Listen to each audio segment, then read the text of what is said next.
बिस्मिल्लाहिर्रहमानिर्रहीम। अस्सलामुअलैकुम। सुबह बखैर। मैं फ़रा और मैं हमजा। आपको खुशामदीद कहेंगे सुबह सवेरे पाकिस्तान में। फ़रा, आपको पता है कि लाहौर में तो धुंध पड़ना शुरू हो गई है। सर्दी उतनी नहीं हुई लेकिन धुंध पड़ रही है। ये आपको कब पता चला? मुझे तो बहुत अरसे से आपको बता रही हूँ मैं, और सुबह हमजा मतलब रोड पे नज़र आना भी बंद हो गया। और मेरे नहीं ख्याल की धुंध है, ये धुंध है। अच्छा, ये धुंध नहीं है। ये अब आपको बताएं कि जो अरब मीडिया की रिपोर्ट्स हैं वो भी ये बता रही हैं कि लाहौर दुनिया का दूसरा सबसे ज़्यादा पोल्यूटेड शहर बन चुका है। यहाँ पर स्मोग सबसे ज़्यादा है। दूसरे नंबर पर, पहले नंबर पर कौन है? दिल्ली। लेकिन जब हमने ये चेक किया तो हमें पता लगा कि पाकिस्तान का जो शहर लाहौर है ये दुनिया का दूसरा सबसे ज़्यादा स्मोग ज़्यादा नहीं है, बल्कि तीसरा सबसे ज़्यादा स्मोग ज़्यादा है। दूसरा आपको पता है कौन सा है? कौन सा है? फैसलाबाद। ठीक है, लेकिन आपको पता है एक हफ्ते पहले तक दूसरा कौन सा था? कौन सा? बल्कि पहला कौन सा था? कौन सा था? मतलब रावलपिंडी। ये ऊपर नीचे होता है। अगर आप ये समझते हैं ना कि हमारा शहर नहीं, रीसा शहर लाहौर दियाँ कि ये स्मोक सिर्फ लाहौर में, ये तो पूरा पंजाब इसके खतरे में है। हाँ जी, हम अब आज जैसे आप कह रहे हैं फैसलाबाद में हालात हैं। पिछले दिनों अगर आपको याद हो, मैंने गुफ्तगू के दौरान आपको बताया था कि पिंडी में बहुत ज़्यादा जो है स्मोक लाहौर से भी ज़्यादा बढ़ चुका है। अब तो इसका मतलब है कि हम सब लोग जो हैं वो इस आलूदगी की जद में है, जो हमें सांस के ज़रिए से भी अंदर जा रही है, आँखों के ज़रिए से भी अंदर जा रही है। अगर एक गाड़ी खड़ी हो ना हमजा, और सुबह या 1 घंटे के लिए भी गाड़ी खड़ी है, साफ गाड़ी, आप सर्विस करा के उसे लेकर आए तो उसके ऊपर भी इतनी जो है ना वो तय जमी होती है। बिल्कुल ऐसा ही है, तो बहुत ज़्यादा होती है। और हम आपको यही बताना चाह रहे हैं कि आप पंजाब के जिस शहर में भी हैं आप ख़तरे में हैं, क्योंकि सब शहर रोज़ाना एक दूसरे को काटते चले जा रहे हैं। कभी लाहौर में सबसे ज़्यादा स्मोग है, कभी फैसलाबाद में है, तो हमें एहतियात इसकी करनी है। और फ़रा 40% ट्रांसपोर्टेशन की वजह से इस स्मोग में इजाफा हुआ है। तो कितनी जिम्मेदारी की ज़रूरत, रवैया। अगर हमें लगता है ना कि कोई बात नहीं, धुआं निकल रहा है, तो आपको अगर रोक के कहे ना तो उसको कहते हैं आपको क्या मसला है, आपको क्या इससे तकलीफ़ है? तो हमें तकलीफ़ है, इसलिए कि इसकी वजह से ना सिर्फ ये जो सूरत हाल आप इस वक्त स्क्रीन पे देख रहे हैं, मैं तो रोज़ाना इसे देखती भी आती हूँ। और जैसे मैं कहती हूँ ना, मेरी ज़िंदगी की सबसे बड़ी ख्वाहिश, लोग वेकेशंस पे पता नहीं क्यों जाते हैं, मुझे वेकेशंस पे इसलिए जाना होता है कि मुझे नीला आसमान देखना होता है, और मुझे पूरे तारों वाली रात देखनी होती है, और मुझे ऐसी खामोशी सुननी होती है जिसमें कोई आवाज़ ना। हमजा, एक ये सेलुलर नेटवर्क से दूरी जो है ना, ये भी दुनिया की सबसे बड़ा लेयर एंड प्लेयर है टाइम्स, जहाँ कोई आवाज़ ना हो। और अब लाहौर में तो आपको सितारे नज़र ही नहीं आते हैं। आप रात को देखें तो आपको आसमान नज़र आ जाए, ये बहुत बड़ी बात है। पूरे पंजाब में सितारे नजर आते हैं, और तो और वो जो ज़मीन के सितारे थे जुगनू, वो भी नज़र नहीं आते हैं। बच्चों को अब हमें समझाना पड़ेगा कि ये क्या चीज़ हुआ करती थी। सो अपना ख्याल करना, अपनी आने वाली नस्लों को खूबसूरत सरजमीन का तोहफा, इस प्यारे से घर का तोहफा देने के लिए, और अपनी सेहत के लिए।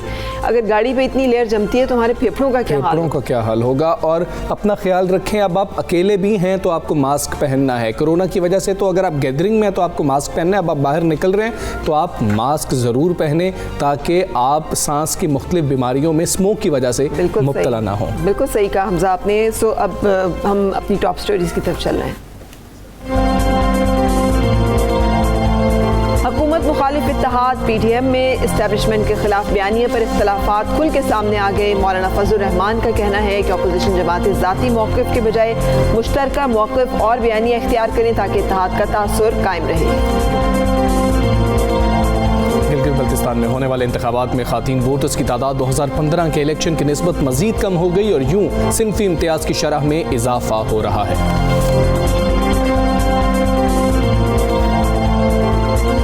कोरोना की दूसरी लहर सर पर है, लेकिन शादी हॉल्स मालिकान ने बंदिश का हुकूमती फैसला मुस्तरद कर दिया। कहा हॉल सील करने और 20 नवंबर से बंदिश का कोई जवाब नहीं बनता। और आज सुबह सवेरे पाकिस्तान में आपको मिलवाएंगे चिश्तिया के 10 साला सादुर रहमान से, जो उर्दू के 105 और अंग्रेजी के 90 अल्फाज सिर्फ 1 मिनट में टाइप कर लेते हैं। तो जी जनाब, ये देखें, वो टाइप कर लेते हैं और हम बोल लेते हैं उतने सेकंड्स में। फ़रा, अच्छा, आपने देखा हमने कितनी जल्दी जल्दी से जो है ना उसको बोला। लेकिन हम जो बात कर रहे थे कि हमारा जो मौसम है वो कितना ख़राब होता जा रहा है, मौसम अपोजिशन का भी ख़राब होता जा रहा है। हाँ, वो तो हमेशा से प्रेडिक्टेड था ना, हवा उखड़ गई। और मतलब है कि जब इत्तेहाद कायम हुआ था तभी से ये लोग सोच रहे थे कि इत्तेहाद कितने दिन चलेगा। सो अब हुकूमत मुखालिफ इत्तेहाद PDM में एस्टेब्लिशमेंट के खिलाफ बयानी पर मुख्तलिफ राय और इख्तलाफात जो है सामने आ रहे हैं। पीपल्स पार्टी, कौमी वतन पार्टी और ANP ने एतराज़ उठा दिया है कि आर्मी चीफ और DG ISI के नाम लेने से गुरेज किया जाए। जबकि JUI के जो सरबरा हैं मौलाना फजलुर रहमान वो कह रहे हैं कि अपोजिशन जमातें ज़ाती मौक़िफ़ की बजाय मुश्तरका मौक़िफ़ और बयानियाँ इख्तियार करें ताकि इत्तेहाद का जो तासुर है वो कायम रहे। नवाज शरीफ ने अपना मौक़िफ़ दोहराया है और उन्होंने कहा कि आर्मी चीफ और DG ISI के नाम लेने का उनका ज़ाती फैसला था।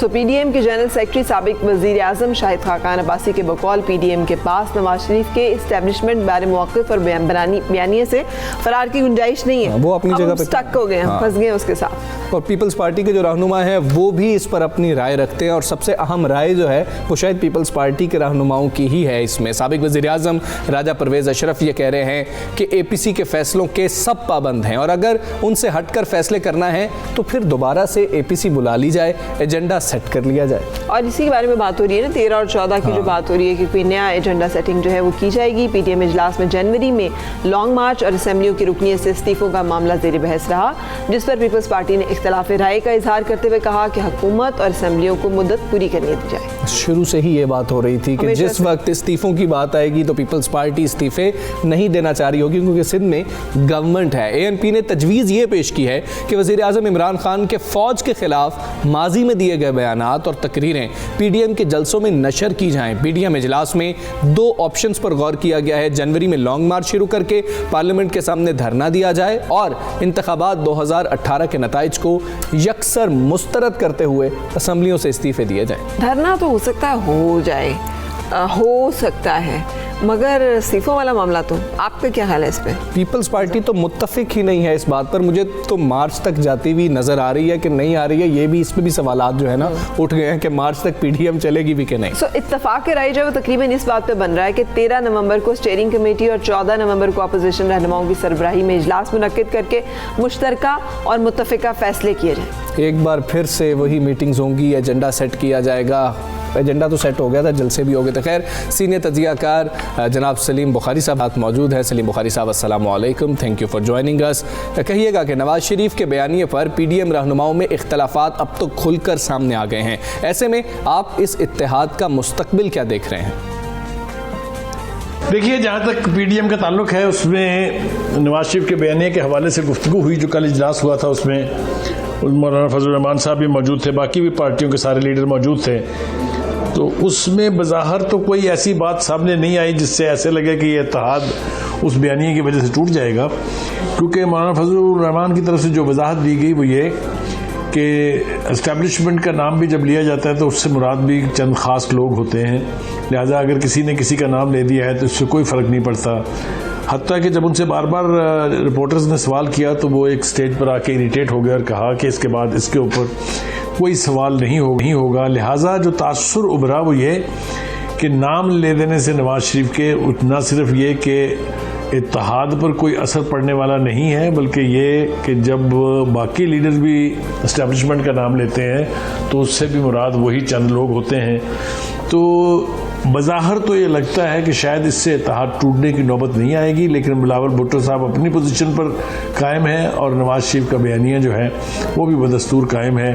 अब देखना ये है कि अगले वाले जो जलसे होंगे, ख़ास तौर से जो लाहौर का जलसा होगा, अगर उसमें भी नवाज शरीफ साहब तकरीर करते हैं और वही अपना बयानिया जो है उसको दोहराते हैं, तो इसका मतलब ये है कि उनके इस बयानिए को इस हद तक ज़रूर तस्लीम कर लिया गया है PDM में कि वो अपनी ज़ाती राय के तौर पर जो मर्ज़ी कहें, हम उसको सब्सक्राइब करें या ना करें, लेकिन PDM का इत्तेहाद जो है वो कायम रहेगा। दूसरी वजाहत जो मरीम नवाज़ ने भी की और कुछ लोगों का ख्याल है वो ये कि जिस तरीके से उन्होंने तज़किरा किया है, तो बिलावल भुट्टो का कहना यह है कि वो चूँकि 3 मरतबा प्राइम मिनिस्टर रह चुके हैं, लिहाजा कोई वजह नहीं कि उनके पास अपने इस बयान को साबित करने के लिए शवाहद या एविडेंस या सबूत ना हों। ठीक।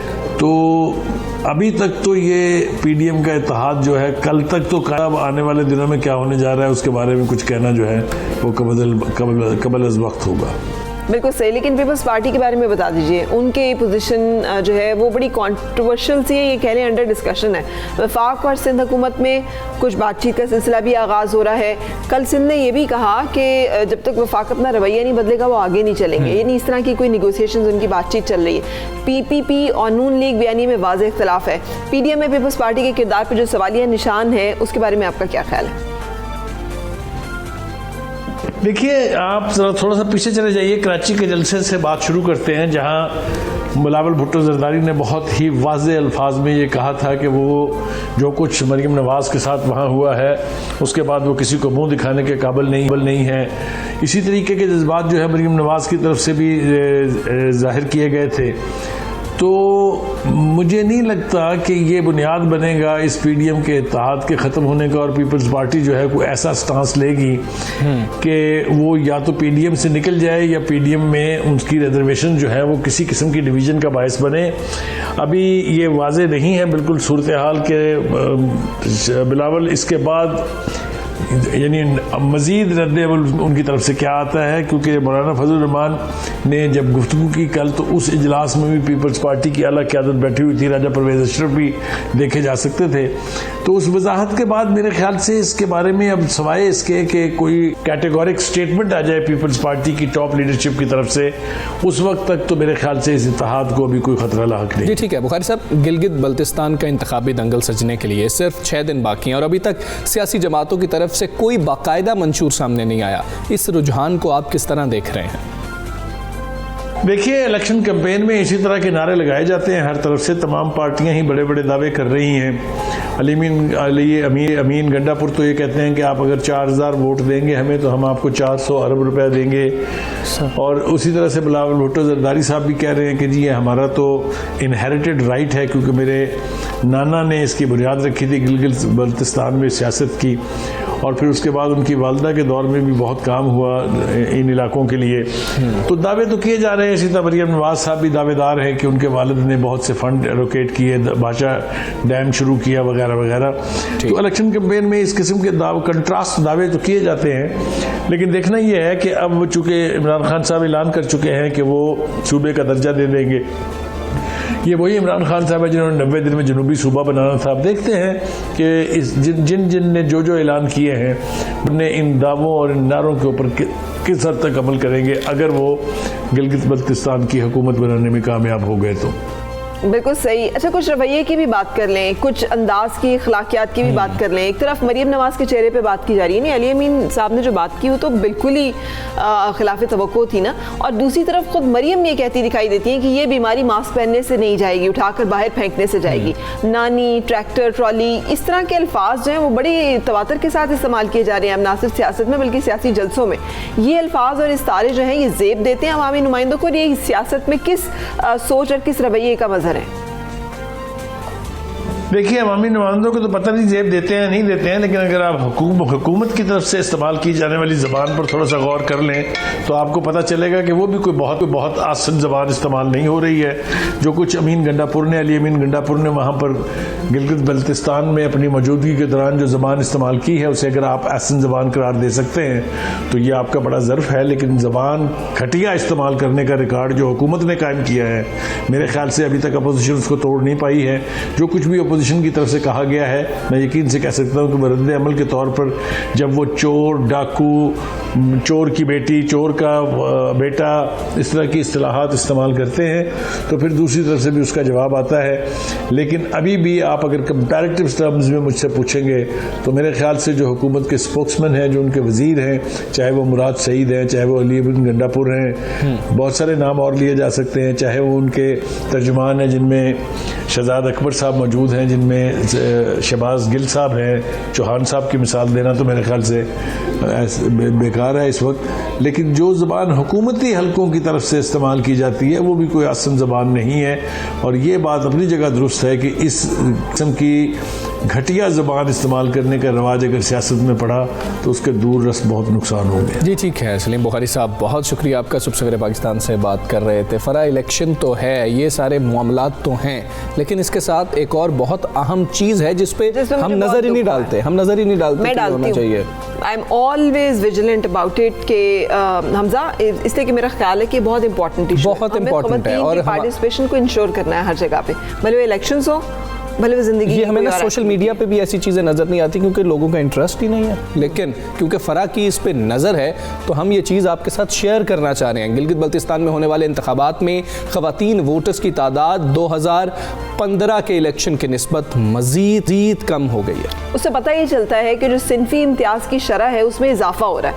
Free and fair election network यानी फाफिन के आदाद शुमार हैं ये जो कि हम आपके साथ कोट करें, जिसके मुताबिक ज़िला दियामर, शिगर, नगर और सकरदू में सिनफी फ़र्क वाज़े है, जबकि हुंजा वाहिद ज़िला है जहाँ सिनफी फ़र्क जो है वह निस्बतन कम है। दियामर डिवीज़न में सिनफी फ़र्क सबसे ज़्यादा यानी 10% है। गिलगित बल्तिस्तान डिवीज़न में सिनफी फ़र्क जो है 8% है। गिलगित बल्तिस्तान के 2020 इंतखाबात के लिए रजिस्टर्ड वोटों की फहरिस्त में 1,26,997 नए वोटर्स का इंदराज नुमायां कामयाबी है, लेकिन 2015 में ख़वातीन की नुमाइंदगी के बाद 21% इजाफा जो है वो इस तरफ इशारा करता है कि रजिस्टर्ड वोटर्स में ख़वातीन की नुमाइंदगी मज़ीद कम हुई है। उसकी वजूहात क्या है, उसके लिए हम जानते हैं। हमारे साथ मौजूद हैं फाफिन के मैन सरवर बारी साहब। सरवर बारी साहब अस्सलाम वालेकुम, thank you for joining us. इंतखाबात में ख़वातीन की नुमाइंदगी में कमी और वोटर्स के माबैन जो सिनफी फ़र्क है, इसमें इजाफे की बुनियादी वजह क्या है? क्या जो ख़वातीन हैं उनकी वहाँ पर वैसे ही पॉपुलेशन कम है या फिर रजिस्टर करवाया ही नहीं जा रहा?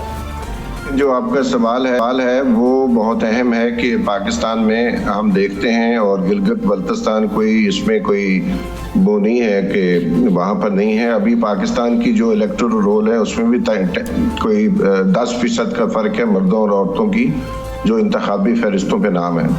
तो गिलगित बल्तिस्तान में भी वही सूरत हाल पाई जा रही है। अगर आप गौर करें तो 45-46% ख़वातीन है और बाकी जो हैं वो मर्द हैं। अब इसके पीछे वजूहात क्या हैं, तो मेरी नज़र में 3 बुनियादी इसकी वजूहात है। पहले तो ये है कि हमें नहीं भूलना चाहिए कि पाकिस्तान बुनियादी तौर पर जो है ग्लोबल जेंडर गैप इंडेक्स है उसमें सिर्फ यमन के ऊपर है और बाकी तमाम दुनिया के ममालिक हमारे ऊपर है। पाकिस्तान में जो ख़वातीन है वो सिर्फ 3 से 5% के लगभग हैं जिनके पास कोई अपने एसेट्स हैं जिनको वो अपनी मर्जी से फरोख्त कर सकती हैं, जबकि मर्द जो है उनके पास 57% ऐसे मर्द हैं जिनके पास जायदाद है। तो वो जो एक इसी तरह लिटरेसी में देखें तो ख़वातीन बहुत पीछे हैं। ख़वातीन की मोबिलिटी के ऊपर बहुत ज़्यादा पाबंदियाँ होती हैं और उसकी बुनियादी वजह है कि हमें नज़र आता है कि हमारे इलेक्टोरल रोल पे उसका जो रिफ्लेक्शन है हमें नज़र आती है। तो इसलिए मैं समझता हूँ एक तो बुनियादी वजह यही है। दूसरी वजह ये है कि हमें आज ना पाकिस्तान में मालूम है ना हमें गिलगित बल्तिस्तान में मौजूद है कि पाकिस्तान की जो सेंसस हुआ था उसमें आबादी जो है मर्दों और औरतों की क्या है, वो प्रोविजनल इंफॉर्मेशन हमारे पास है लेकिन ऑथेंटिकेटेड इंफॉर्मेशन नहीं है। तीसरी बात है प्रोसीजरल चीज़ें। अभी आप देखें जो कैंपेन चल रही है, जो जमातें वहाँ इलेक्शन लड़ रही हैं, क्या आपने मरियम नवाज के जलसों में कितनी ख़वातीन देखी हैं? आपने PTI के जलसों में कितनी ख़वातीन नज़र आई हैं आपको और कितनी आपको पीपल्स पार्टी के जलसों में नज़र आई हैं? तो ख़वातीन को मुकम्मल तौर पर इंतखाबी अमल से हम महरूम रखते हैं। ना ही सियासी जमातें उनके करीब जाती है, ना ही उनको अपनी इलेक्शन कैंपेन का हिस्सा बनाती हैं और ना ही उनको सियासी जमातों की मेंबरशिप के लिए इनकरेज करती हैं। और सियासी जमातों की जो सेंट्रल कमेटियां हैं, अगर आप देखें बिलमूम वहाँ पर ख़वातीन ना होने के बराबर होंगी। ख़वातीन के लिए अलग से उन्होंने चैप्टर बना दिए हैं, उसकी ब्रांचेस बना दी हैं और वहाँ पर ख़वातीन विंग है और विंग में वो रहती हैं। लेकिन ये कि जो मेन स्ट्रीम पार्टी का स्ट्रक्चर होता है उसमें ख़वातीन नहीं होती। तो इसलिए कोई जो इलेक्टोरल रोल पे ख़वातीन का कम होना है वो रिफ्लेक्ट करती है हमारी सोसाइटी में जो ख़वातीन के साथ जो एक ना बराबरी का सलूक है वो भी नज़र आता है। लेकिन इसके अलावा आप देखें कि जब नॉमिनेशन पेपर जमा करवाए गए 550 कुल नॉमिनेशन पेपर्स जमा हुए उसमें सिर्फ 8 खवातीन थी। अभी सिर्फ 4 खवातीन जो हैं वो इलेक्शन में हिस्सा ले रही हैं। बिल्कुल लेकिन भाई साहब, जैसे अभी फाफिन की जो रिपोर्ट आई है इसमें मजमूई तौर पर सिंफी फर्क से 9% इजाफा हुआ है। अब जबकि हम कह रहे हैं कि तालीम भी बढ़ रही है, अवेयरनेस भी बढ़ रही है, लोगों में शऊर जो और आगही जो है उसके मामलात भी बेहतर हैं, तो ये इजाफा समझ में नहीं आता इसके असरात क्या होंगे इंतखाबी नताइज के ऊपर, और क्या फ़र्क पड़ता है अगर जेंडर गैप हो, ख़वातीन जो है वो ना पार्टिसिपेट करें इंतखाबी अमल में, सियासत में, अमली ज़िंदगी में, फ़ैसलों में, तो उसके क्या असरात मुरतब होते हैं? पर उसमें बुनियादी बात ये है कि ये जो आपको फ़र्क लग रहा है 2015 से आप देखें तो कुछ बेहतरी है, लेकिन 2009 में खवातीन ज़्यादा बड़ी तादाद में थी और 2020 में आके और भी कम हो गए हैं। पाकिस्तान में भी अगर आप देखिए 1970 के इंतखाबात में 100 मर्दों के मुकाबले पे 87 औरतें थी। आज हमारे इलेक्टोरल रोल पे 100 मर्दों के मुकाबले में 78 औरतें हैं, 78 औरतें हैं, यानी कि तकरीबन 10 औरतें 100 मर्दों के पीछे कम हो गई हैं। तो मैं बुनियादी तौर पे समझता हूँ कि ये प्रोसीजरल मामलात भी इसमें शामिल हैं, क्योंकि हमने पाकिस्तान में शनाख्ती कार्ड को वोट डालने के लिए लाजम करार दे दिया है, और उसकी वजह से बहुत सारी खवातीन जिनके पास शनाख्ती कार्ड नहीं है, वही जो मैंने पहले वजूहत बताई हैं, एक डिस्क्रिमिनेटरी जो एटीट्यूड है हमारा, हमारी रियासत का, हमारे कल्चर का, हमारे मर्दों का, बुनियादी वजह वही है। और ये देखें ना, अगर आप औरतों को कैंपेन में नहीं लेके आएंगे तो ज़ाहिर है औरतें अपनी जो वोट डालने की एक तो शरह उनकी पाकिस्तान में कम है, और दूसरी ये कि जो औरतों की एक इन्फॉर्म्ड चॉइस है, चॉइस होनी चाहिए, वो भी नहीं है उनके पास। अगर उनको अपनी डोर टू डोर कैंपेन का हिस्सा नहीं बना रहे, आप बड़ी रैलीज में औरतों को लेके नहीं आ रहे, तो बेसिकली तमाम सियासी जमातें, चाहे वो प्रोग्रेसिव हैं, सेकुलर हैं, रिलीजियस हैं, वो तमाम औरतों को घरों में रखना चाहती हैं और मर्दों के जरिए औरतों का वोट लेना चाहती हैं। तो बारी साहब, ये तो तरक्की माकूस है और इसका सफर जो मुसलसल जारी है। How to stop it? इसे इम्प्रूव कैसे आपके ख्याल में किया जा सकता है? क्या किया जाना चाहिए? इंतखाबी जमहूरी हुकूमतें हैं जो कि, और जमहूरी पार्टियां हैं जो कि जमहूरियत का दावा भी करती हैं, तो अगर उनके यहाँ ये कल्चर नहीं है मौजूद, जेंडर सेंसिटिविटी नहीं है, तो फिर बाकी कैसे मामला बेहतर हो सकते हैं? वो ख़वातीन के इशूज़ को क्या एड्रेस करेंगे जब वो ख़वातीन को ही अहमियत देने के लिए तैयार नहीं है? बिल्कुल आप सही फरमा रही हैं कि जो ये तरक्की नहीं हो रही, औरतें पीछे की तरफ जा रही हैं। गो कि अगर आप देखें खवातीन की जो परफॉर्मेंस है एजुकेशन सेक्टर में, चाहे आप मैट्रिक से लेकर एमए तक चली जाएं, तो खवातीन के जो टॉप की पोजीशंस होती हैं वो खवातीन लेती। यानी कि हमारी पब्लिक पॉलिसी और हमारा कल्चर जो है वो औरतों के पोटेंशियल को बहुत ज़्यादा नुकसान पहुंचा रही है, और पाकिस्तान को भी उसका इनडायरेक्टली बहुत ज़्यादा नुकसान हो रहा है। लेकिन मामला सारा ये है कि पहली बात, जैसे आपने कहा सियासी जमातें जमहूरी हैं, बिल्कुल ऐसी बात नहीं है। सियासी जमातों के अंदर ना मेंबरशिप है, ना पार्टियों के अंदर इंतखाबात होते हैं, और गो के जो इलेक्शंस एक्ट 217 है उसमें बहुत वाज़ेह तौर पर लिखा गया है कि खवातीन और जमातों के अंदर मेंबरशिप होगी, मेंबरशिप की बुनियाद पर फीस अदा करेंगे, और फीस अदा करेंगे तो वो वोट डालेंगे, अपने ओहदेदार मुंतखब करेंगे।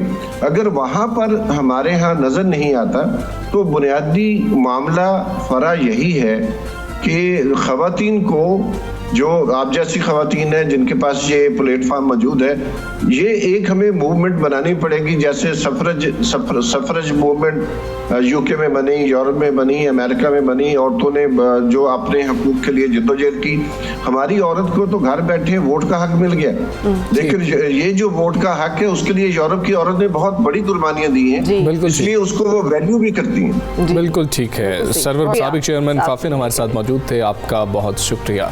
और ये एक अफसोसनाक ट्रेंड है जिससे अंदाज़ा होता है कि मुआशरे में सिनफी इम्तियाज़ी, जेंडर इक्वालिटी की सूरत हाल क्या है। अपने घरों में ही हम नहीं बराबरी का फिर हम यही तो मसला जो है कानून साजी में देखते हैं, फिर उसकी इम्प्लीमेंटेशन में भी मसाइल ये है कि खातीन वहाँ पर हैं ही तादाद में बहुत कम, तो उनकी आवाज़ भी बहुत कम सुनी जा रही है। रेपिस्ट को उस तरह की सज़ा नहीं हो सकती, बच्चों के साथ जिनसी हरासगी करने वाले को वो सज़ा नहीं मिल सकती। ख़वातीन के अमूर से जुड़े हुए जितने मसाइल हैं वहाँ पर कानून साजी हमें कमज़ोर नज़र आती है। उसकी बुनियादी वजह ये कि ख़वातीन जो हैं वो फैसला साजी में शरीक ही नहीं। और खातीन जिनका वोट है, अपने वोट का हक इस्तेमाल करें, और वो आपकी अपनी मर्जी है, जिसको चाहे वो वोट दें। यहाँ पर एक ब्रेक लेंगे। अच्छा जी, ब्रेक के लिए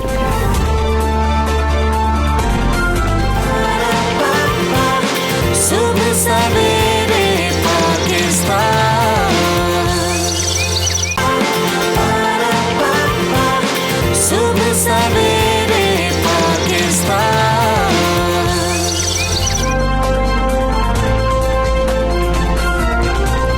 वेलकम बैक। सुबह सवेरे पाकिस्तान आप देख रहे हैं और आपके सामने है कि पूरे मुल्क में इस वक्त कोविड की जो सूरत हाल है वो दिन ब दिन खतरनाक होती जा रही है। बहुत सारे इलाके लाहौर में भी अब ऐसे हैं जहां पर कि आइडेंटिफाई कर दिया गया और स्मार्ट लॉकडाउन का जो है नफाज किया जा रहा है। इस्लामाबाद में तो ऑलरेडी जो है वो आइडेंटिफाइड था, तो अब होपफुली जैसे हम पहले ही कह रहे थे कि एयर क्वालिटी इंडेक्स की बात करें तो ये ना समझे कि लाहौर इस्लामाबाद की बात हो रही है, ये आपके शहर में भी किसी भी वक्त कोई ना कोई ऐसा हॉटस्पॉट जो है हो सकता है। National command and operation centre की जानिब से शादी हॉल्स के मुतालिक इसीलिए हिदायत जारी कर दी गई है जिनका नफाज 20 नवंबर से मखसूस शहरों के मखसूस इलाकों पर होगा। पंजाब के 7 और सिंध के 2 शहरों में शादी गाइडलाइंस नाफिजुल अमल होंगे। इसी तरह बलूचिस्तान के 1 और खैबर पख्तूनख्वा के भी 1 शहर में गाइडलाइंस का इतलाक होगा। शादी की तकरीब का इनकाद और जगह का जो इंतखाब है वो लोकल हेल्थ अथॉरिटी की मुशावरत से किया जाएगा। शादी की इंडोर जो तकरीब है उस पर पाबंदी आयद कर दी गई है और सिर्फ आउटडोर की इजाज़त दी जाएगी। 20 नवंबर से ये सब होने जा रहा है। और मार्किस में शादी के तकरीब के इनेकाद की इजाज़त नहीं होगी। आउटडोर में कैनोपी टेंट का इस्तेमाल भी ममनू होगा। इस तरह आउटडोर शादी तकरीब में 1000 मेहमान जो है वो शिरकत कर सकेंगे और शुरका के माबैन 6 फुट का फासला रखना लाजमी होगा। नामुमकिन होगा। मैं तो ये कहने लगा हूँ कि इसमें 6 फुट में क्या करेंगे, हमारा भी फासला जो है 3 फुट भी नहीं होगा, तो 6 फुट के फासले से आप कैसे शादी में मिलेंगे? क्योंकि हमारे यहाँ तो लोग शादी में जाते ही जो है वो एक दूसरे को बहुत अच्छी तरह से मिलने हैं। और शादी की तकरीब का मेज़बान जो है वो कोरोना SOPs पर अमल दरामद का जिम्मेदार होगा। तकरीब का दौरानिया सिर्फ 2 घंटे पर होगा और रात 10 बजे तक तकरीब को ख़त्म करना होगा। हर मेहमान के लिए मास्क पहनना लाजिम है और ये मास्क भी जो है ये मेहमानों को जो मेज़बान है उसने ही मुहैया करना। बस फिर मैं कभी भी नहीं मेज़बान बुलाएगा 1000 मेहमान जब उसे इतना कुछ जब खुद से देना पड़ेगा। शादी हॉल मालिकान जो हैं उनका कहना है कि हॉल के दरवाज़ों पे हमने मास्क और सैनिटाइज़र का इंतज़ाम किया हुआ है, सारे SOPs पे अमल भी करते हैं। इसके बावजूद हुकूमत की तरफ से शादी हॉल सील और 20 नवंबर से इनकी बंदिश का कोई जवाज़ नहीं बनता। सो इस हवाले से हम बातचीत करेंगे। हमारे साथ मौजूद हैं patron in chief all Punjab marriage halls association Chaudhry Mohammad Ilyas sahab. Good morning, thank you for joining us Chaudhry Mohammad Ilyas sahab. आपका कहना है कि शादी हॉल सील करने का और 20 नवंबर से उनकी बंदिश का जवाज़ नहीं बनता, लिहाजा इस फैसले को मुस्तरद करते हैं। आपकी नज़र में ही होंगे वो फैक्ट्स एंड फिगर्स जो कि मुसलसल शेयर किए जा रहे हैं। दूसरी लहर की वजह से हलाकतों की तादाद में मुसलसल इजाफा हो रहा है। ये देखें, बात यह है कि वो पंजाबी की बात है, गुस्सा किसी पर और जो गुस्सा कमियारी पर और जो सजा है वो गदी को। तो ये मिसाल है कि आज तक जितने भी टेस्ट हुए हैं मैरिज हॉलों में एक भी पॉजिटिव नहीं आया। ठीक है, गवर्नमेंट के और अपोजिशन के जलसे और मजहबी जलसे इतनी बड़ी तादाद में हो रहे हैं जहाँ कोई SOPs का कुछ सोच भी नहीं सकता ना हो रहा है। और मैरिज हॉल के अंदर जैसे आपने बताया हम मास्क भी प्रोवाइड कर रहे हैं, सैनिटाइज भी कर रहे हैं, लोगों को एजुकेट भी कर रहे हैं और हर 15 मिनट के बाद माइक के ऊपर अनाउंसमेंट किए थे कि जी आप अपना फासला भी रखें, कुर्सी एक दूसरे से दूर रखें, खींच के ना पास लाएं, सारी चीज़ें कर रहे हैं। और मामला ये है कि फिर मसला कि जी शादी हॉल का या मार्की का। अब ये बात है जिन्होंने आउटडोर में दिया है, आउटडोर में जितनी देर टेंट वगैरह नहीं लगेंगे उतनी देर तक तो वो पॉसिबल नहीं कि इतनी सर्दी का मौसम है पंजाब में, बलूचिस्तान में और खैबर पख्तूनख्वा में, और जब ये वहाँ टेंट नहीं लगेगा तो कैसे होगा? तो उसके लिए कि हमने ये कहा कि जो आप बाहर का माहौल कहते हैं कि वेंटिलेशन होना चाहिए, तो वेंटिलेशन हम यहाँ भी प्रोवाइड करेंगे। जो हमारी मार्किंग है उसमें से ऊपर का जो पोर्शन है कोई 5-6 फुट का वो हम उसको ख़त्म कर देंगे, ठीक है, ओपन कर देंगे तो वेंटिलेशन हो जाएगा। इसी तरह जो मेरे मैरिज हॉल बिल्डिंगों के अंदर है उसके अंदर हम जो इंडस्ट्रियल एग्जॉस्ट फैन है वो लगा देंगे ताकि वेंटिलेशन हो। उसके लिए हमने जो एक्सपर्ट है उनसे भी रिपोर्टें बनवाई हैं, तो पॉसिबल है कि अच्छी तरह वेंटिलेशन हो जाए। जो इंडस्ट्रियल साहब ये बता दीजिएगा आपके एडवांस बुकिंग हो जाती है, पैसे पकड़ लिए जाते हैं, शादियाँ होनी होती हैं, तो लोग कितने परेशान हैं कि आपसे राबता कर रहे हैं कि अब शादी कैसे होगी? और दूसरा आप बात कर रहे हैं कि 15 मिनट बाद ऐलान किया जाता है। मैं लाहौर में 2-3 शादियाँ अटेंड कर चुका हूँ, ऐसा नहीं हो रहा है। अब आपका लाएअमल कैसे होगा? हुकूमत को कैसे मनाएंगे कि ये रिस्ट्रिक्शंस ना लगाई जाएं? नहीं देखिए, आप जहाँ गए हो, मैं भी वहाँ नाव किया हुआ, मैं तो उनकी बात करता हूँ जो कर रहे हैं उनमें मेजॉरिटी खिलाफवर्जी भी होती है। और जो पहले SOP थे उसके मुताबिक हमारी जो डेली चेकिंग होती थी उसमें AC साहबान आते थे, उसमें तहसीलदार साहब आते थे, पटवारी, TMA की टीमें, प्राइमरी हेल्थ एजुकेशन की टीमें, प्राइमरी हेल्थ की टीमें आती थी। वो अभी तक एक भी ऐसा वाक़या नहीं हुआ कि जहाँ उनको सज़ा हुई हो, जो जुर्माना हुआ। क्यों कि वो तकरीबन सब कर रहे थे। हाँ, जो मेहमान होते उनमें से कुछ कोताहियाँ होती थी कि वो मास्क नहीं पहना हुआ, वो ज़रूर हम मानते हैं। ठीक है। तो अब ये बात कि जितने शोबे हैं पाकिस्तान में, कहाँ वहाँ 100% अमल दरामद हो रहा है। बिल्कुल बिल्कुल ठीक है। उनका कहना है कि अमल दरामद हो रहा है, लेकिन हमजा मतलब गॉसिप के बगैर शादी कहाँ होती है? हाँ, नहीं हो सकती। तो 6 फुट के फासले से गॉसिप कैसे होगी? कैसे पूछा जा सकता है कि ये वाली लड़की कौन है, ये जिसने ये पीले रंग के कपड़े पहने हुए, नीले रंग के कपड़े पहने हुए? मैं बिल्कुल खामोश हूँ, मैं ये बात नहीं करूँगा। अच्छा, ये सिर्फ खवातीन नहीं कर रही होती है, मर्द भी यही गॉसिप्स कर रहे होते हैं और नहीं जो है वो फॉलो करते हैं SOPs। हालांकि शादी हॉल मालिकान जो है वो शायद कोशिश करते हो, मगर हमारा अपना रवैया ऐसा है। फरा देखिए, कि हम कहीं भी नहीं करते। खातीन है, मेकअप करके गई हैं, वो मास्क वेयर नहीं कर सकती। और फिर जब आपने खाना खाना है, आप मास्क कभी भी नहीं पहनते। लोग मर्द नजर आते हैं, वो सिगरेट पी रहे होते हैं, वो मास्क वेयर नहीं करते हैं। ऐसा नहीं हो रहा है कि शादी हॉल्स में इसकी पाबंदी हो रही हो। इवन बहुत कम शादी हॉल्स होंगे जो खुद से सैनिटाइजर और मास्क दे रहे होंगे। आप एग्री करते हैं? वैसे 1000 लोग बुला के शादी करना मुझे तो समझ ही नहीं आता, मुझे नहीं समझ आता।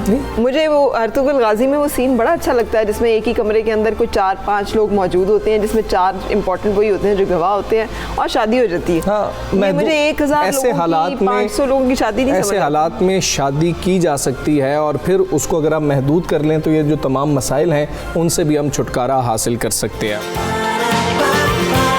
सुबह सवेरे पाकिस्तान,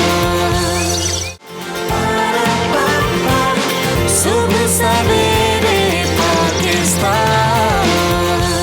फरा आगे बढ़ेंगे और छोटी उम्र में बड़े काम करने वाले बहुत ही कम लोग हुआ करते हैं। चिश्तियाँ के रिहायशी हैं सादुर रहमान। 10 साल की उम्र में उर्दू के 105 अल्फाज फी मिनट टाइप करके उन्होंने सबको हैरान कर दिया। और ये उर्दू टाइपिंग की बात हो रही है। अगर आपने उर्दू टाइपिंग की हो तो सबसे मुश्किल टाइपिंग जो है, मुझे तो उर्दू ही लगती है। अंग्रेजी आप फिर भी कर लेते हैं, लेकिन सादुर रहमान की इंग्लिश में भी जो टाइपिंग स्पीड है वो भी कम नहीं है, 90 अल्फाज फी मिनट है। कोरोना वायरस के बायस लगने वाले लॉकडाउन में इन्होंने मस्बत सरगर्मी ये अपनाई और अपनी टाइपिंग स्पीड जो है वो बढ़ा ली। साथ जो है उनका कहना है कि अगर आंखों पे पट्टी भी बांध दी जाए तो भी उनकी स्पीड में कोई फर्क नहीं आता। क्या बात है ना? ये बड़ी बात है। और उनके वालिद का कहना है कि उनका बेटा बहुत होनहार है और हर काम को मुख्तलिफ अंदाज से जल्द अज जल्द निपटाने की कोशिश करता है। अगर आप टाइपिंग नहीं करते तो आप इस फन को जो है ना पहचान ही नहीं सकते। फरा हम कोशिश करते हैं चीज़ें टाइप करने की, हम लिख रहे होते हैं चीज़ों को, हम अपने पास कर रहे होते हैं। मैंने स्पीड कभी काउंट नहीं की, लेकिन मेरी तो इसका चौथा हिस्सा भी नहीं होगी। मेरा तो इसके मुकाबले में 0 है, इसलिए कि वो समझ ही नहीं आती कि आप इधर देखते हैं और आप उधर देखते हैं। जैसे अब आप स्क्रीन पे उसके मनाजिर देख सकते हैं कि वो किस तरह से हाथ उसके चल रहे हैं। एक तरफ किताब है, किताब वो देख रहा है और वो उसको देखने की भी जरूरत नहीं पड़ रही। सो इतना अच्छा उसका हम न्यूरोमोटर उसका रिफ्लेक्सेस हैं और उसका कंट्रोल है वो कितना अच्छा है। और साद हमारे साथ मौजूद हैं, साद से बात कर लेते हैं। साद बताएं, ये अचानक से हो गया या आपने बाकायदा सोच समझकर एक मकसद के तहत अपनी टाइपिंग स्पीड पर काम किया है? कब से आप ये टाइपिंग कर रहे हैं? जी, जब कोरोना वायरस आया था तब 4 महीने की छुट्टियां हो गई थी मुझे, तो मैंने 3 महीना इंग्लिश पे लगाया और 1 माह उर्दू पे लगाया। और ये मेरे बाबा की मेहनत है और मेरा टैलेंट है। साद, गुड मॉर्निंग बेटे। क्या एज है आपकी? कितने साल के हो? और कौन सी क्लास में पढ़ते हो?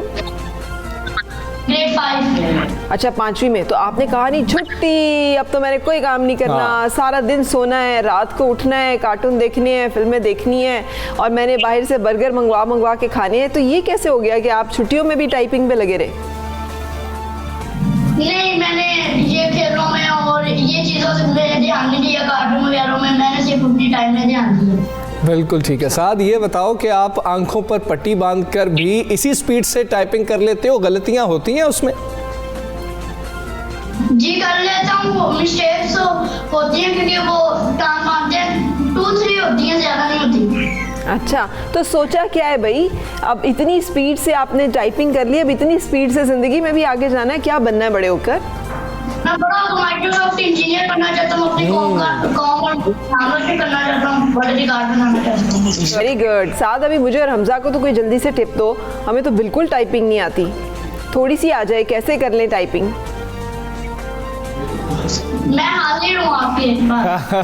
साद आप हाजिर हैं हमारे लिए, बहुत शुक्रिया। हम साद आपका शुक्रिया अदा करते हैं कि आप हमारे प्रोग्राम में आए और आप इस तरीके का काम करते रहे हैं लॉकडाउन के अंदर, कुछ प्रोडक्टिव किया जा सकता है। एक्टिविटी। साद के वालिद को भी बहुत बहुत मुबारक हो, and he definitely is an example for all of us कि अगर कोई वक्त मिले तो उसको किसी भी तरह से अपने किसी स्किल को बेहतर किया करने में लगाया जा सकता है। सुबह सवेरे पाकिस्तान, सुबह सवेरे पाकिस्तान। अब एक ऐसे इंपॉर्टेंट मसले के ऊपर बात करेंगे कि जो बहुत अहम है और अक्सर लोगों को जो है वो दरपेश होता है।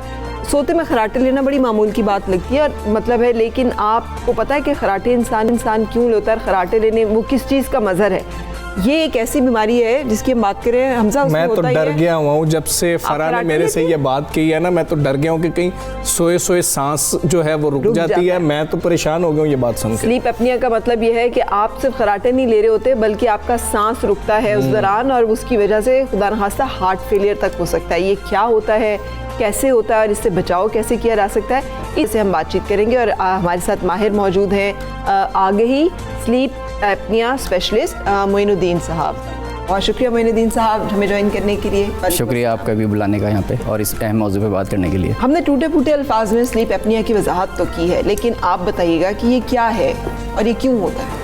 हाँ, जैसा आपने बताया कि स्लीप एपनिया का मतलब होता है सांस का रुकना, और इसको हम स्लीप एपनिया इसलिए कहते हैं कि सोते हुए सांस रुकता है। हाँ जी। जब इंसान सोता है तो उसके बॉडी मसल्स सारे रिलैक्स करते हैं, ये सबको पता है। तो जो गर्दन के अंदर एयरवे पैसेज होता है उसमें भी मसल्स होते हैं, सॉफ्ट टिश्यूज़ होते हैं, वो भी रिलैक्स करते हैं। और जब वो रिलैक्स करते हैं तो वो सांस की नाली को तंग कर देते हैं। ये हर शख्स के साथ नहीं होता, उसके साथ होता है जिसके सॉफ्ट टिश्यूज़ ज़रा ज़्यादा हों, या जो मोटापे का जो ओबीस हों पेशेंट्स, और जो ओवरवेट हों, उनके अंदर भी जो टिश्यूज़ होते हैं वो ज़्यादा होते हैं। जब वो सोते हैं तो वो नीचे बैठते हैं और एयरवे को तंग सा कर देते हैं। जब वो इतना तंग हो जाता है तो वो एक हवा गुजरने में मुश्किल होती है। इंसान आपको पता है हर वक्त सांस लेता है और हर वक्त बाहर निकालता है, सोते हुए भी ये अमल जारी रहता है। तो जब वो सांस नहीं ले पा रहा होता और वो सांस की नाली तंग हो जाती है तो वहाँ सॉफ्ट टिश्यूज़ फड़फड़ाते हैं। दैट फड़फड़ाहट इज़ खराटा। अच्छा, अगर वो खराटे ले रहा है, सिर्फ सारी रात खराटे ले रहा है, देयर इज़ नो डेंजर।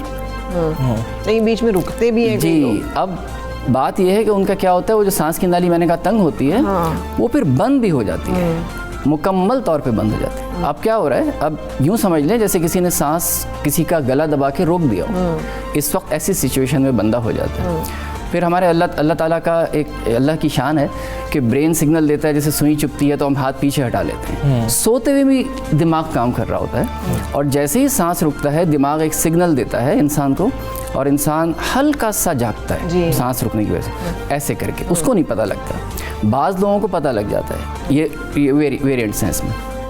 कुछ लोग तो हड़बड़ा के उठ जाते हैं, बैठ जाते हैं, कुछ लोग बस हल्का सा ऐसे किया और वापस सो गए, झटका झटका सा लगता है, लेकिन वो नहीं रियलाइज़ करते, वो इतनी शदीद नींद में होते हैं। जैसे ही झटका लगता है तो क्या होता है, अंदर के सारे टिश्यूज़ वापस अपनी नॉर्मल जगह पर आ जाते हैं, वो फिर बंदा सो जाता है। अच्छा, ये हार्ट फेलियर तक लीड कर सकता है ये मामला? जी बिल्कुल। तो ये फिर इसका कोई इलाज, कोई हल अब निकल आया है? जी है। मैं ये बताना चाहूँगा कि हार्ट फेलियर क्यों हो सकता है। वो इसलिए हो सकता है जब आपका सांस रुक गया, अंदर सांस नहीं जा रहा, इसका मतलब ये है कि जब ब्लॉक हो गई एयरवे तो कार्बन डाइऑक्साइड जिसको हर मिनट बाहर जाना है वो भी बाहर नहीं आ रही।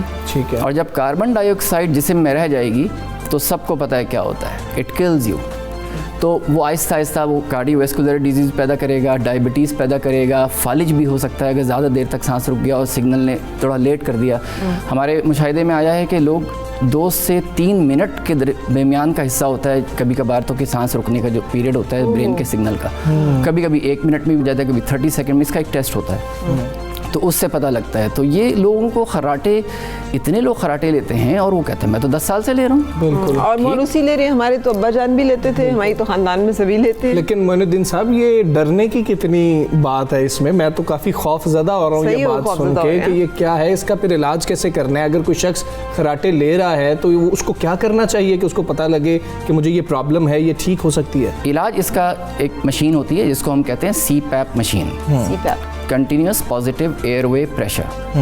ये सिंपल मशीन है, साइड टेबल पे रख दें सोते वक्त, ठीक है। चेहरे पे छोटा सा एक मास्क आता है नाक के जरिए, वो लगा दें। उसमें से कुछ दवा नहीं है, कोई भी दवा नहीं है, एक जेंटल एयर प्रेशर आपको आएगा और जो आपके नाक के नाली से एयरवे पैसेज तक से होता हुआ लंग्स तक जाएगा। ये एयर प्रेशर सारी रात चलेगा और ये एयर प्रेशर ये करता है कि जो वो मैंने बताया था सॉफ्ट टिश्यूज नीचे बैठते हैं उनको वो नीचे नहीं बैठने देते। ठीक है, वेरी तो सिंपल। ये मुस्तकिल ऐसे करना पड़ेगा या ये कुछ अरसे बाद वो इंसान ठीक हो जाएगा? हाँ, जब वो ये यूज़ करेगा 1-2 साल और फिर चुस्त रहेगा तो फिर वो एक्सरसाइज करे, अपना वेट कम करे और वो ये वेट कम हो जाएगा, सही हो जाएगा। अच्छा, सिर्फ वेट ही एक वजह है इसकी?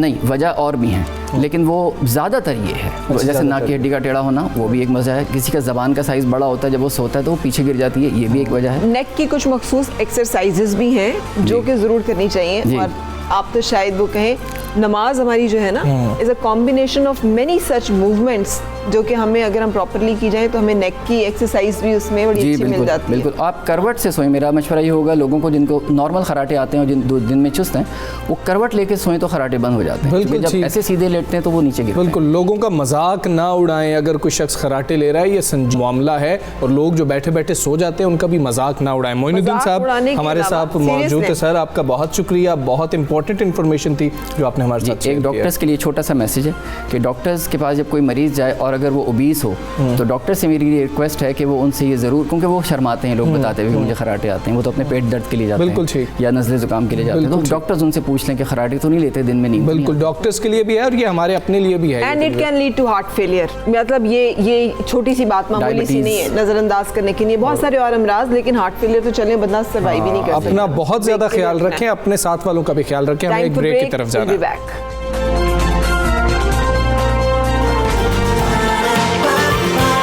सुबह सवेरे पाकिस्तान, सुबह सवेरे पाकिस्तान।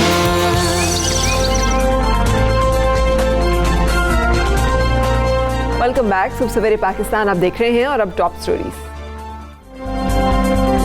मुल्क में कोरोना के मुस्बत केसेस की शरह 4.5% तक जा पहुंची। NCOC के मुताबिक 15 बड़े शहर कोरोना के निशाने पर हैं। हैदराबाद में मुस्बत केसेस की शरह सबसे ज्यादा 16.59%। कोरोना केसेस में इजाफे पर इस्लामाबाद इंतजामिया ने 5 सब सेक्टर सील कर दिए।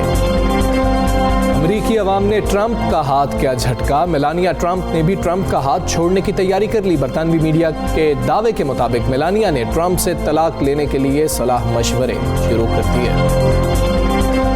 जी, तो फराह, हम बात कर रहे थे कोरोना की, हमने पहले भी तफसील से बात की है। मुस्बत केसेस की शरह अब 4.5% तक जा पहुंची है और हम इस्लामाबाद की बात कर रहे थे कि इस्लामाबाद के जो सब सेक्टर्स हैं उनको भी इस वक्त वहाँ पर लॉकडाउन लगाया जा रहा है। 4.5 से भी आज तो ज़्यादा रिपोर्ट कर रहे हैं। कल के बहुत सारी जो डिफरेंट रिपोर्टिंग होती है, कुछ लोग तो 5 पॉइंट सम तक भी कह रहे हैं। जो बहुत सारे बड़े शहरों में कोरोना तेज़ी से फैल रहा है, जिनमें हैदराबाद जहाँ पे 16.59% शरह के साथ मुल्क भर में सबसे ज़्यादा तेज़ रफ्तार है, ये सबसे ज़्यादा शरह ज़्यादा है। 24 घंटे के दौरान 9 मौत हो चुकी हैं, 1650 नए केसेस रिपोर्ट हो चुके हैं। बिल्कुल, ये डबल फिगर्स में नहीं जा रहे थे, ये बहुत नीचे आ चुके थे।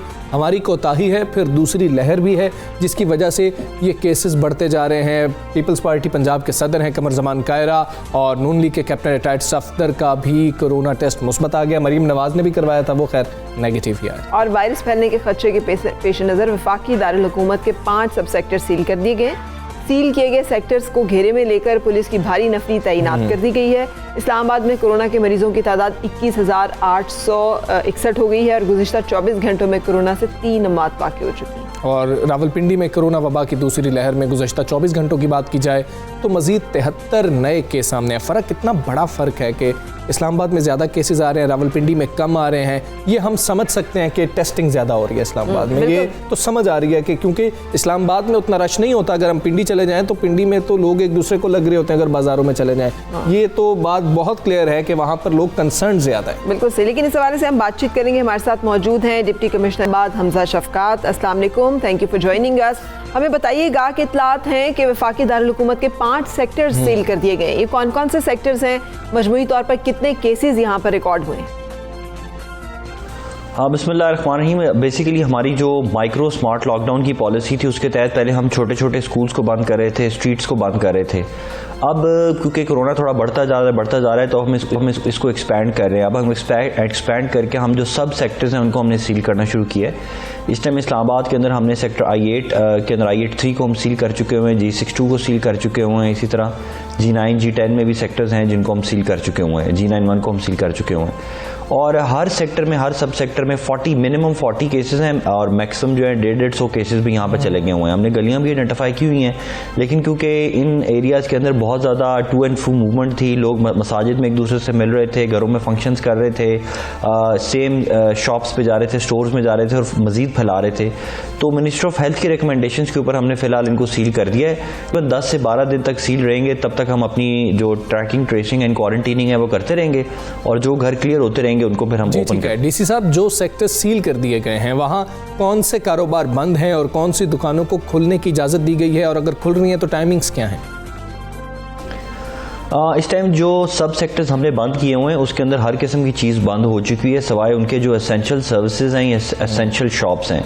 एसेंशियल सर्विसेज कौन सी हैं? जैसे कोई पुलिस का काम हो रहा है या कोई लॉ इन्फोर्समेंट का काम है, इलेक्ट्रिसिटी के ऑफिसेज हैं, ISO SNGPL वगैरह, या सैनिटेशन का महकमा है वगैरह। बाकी उसके अंदर जो स्कूल्स हैं उनको हमने बंद कर दिया है, बैंक्स को हमने बंद कर दिया हुआ है। शॉप्स में वो कुछ शॉप्स हैं जिनको हमने, जैसे पेट्रोल पंप को हमने एग्जेम्पशंस दी होती हैं, किराना स्टोर्स को, फ्रूट एंड वेजिटेबल मार्केट्स को, खाने पीने की दुकानों को, लेकिन उसके अंदर मार्केट में उसके नहीं सकते आप, मतलब शॉप के अंदर बैठ नहीं सकते, सिर्फ खरीद के एक बंदा चला जाएगा और वहाँ पे फिर पेट्रोलिंग जो है वो हमारी चलती रहती है।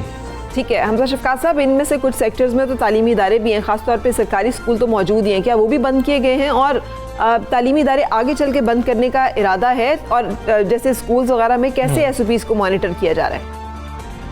हमारे जो एजुकेशनल इंस्टीट्यूशंस हैं वो हम मोर देन 70 को तो हम सील कर चुके हैं और उसमें हमारी बड़ी एक्टिव सर्वेलेंस चल रही है। जहाँ पर भी हमारे पॉजिटिव केसेस आते हैं इमीडिएटली हम उसको सील करते हैं। काफ़ी बड़ी यूनिवर्सिटीज़ को भी हमने सील किया है, कायदा यूनिवर्सिटी के डिपार्टमेंट से, फास्ट के, नस्ट के, नमल के, और इनको हम सील करते रहते हैं। फ़िलहाल इन पूरे सेक्टर को बंद करना, इनके पूरे तालीमी इदारों तमाम बंद करना वो फैसला national command and operation centres का है, लेकिन मेरा ख्याल है कि फ़िलहाल इसके ऊपर कोई इतनी ज़्यादा वो नहीं हो रही।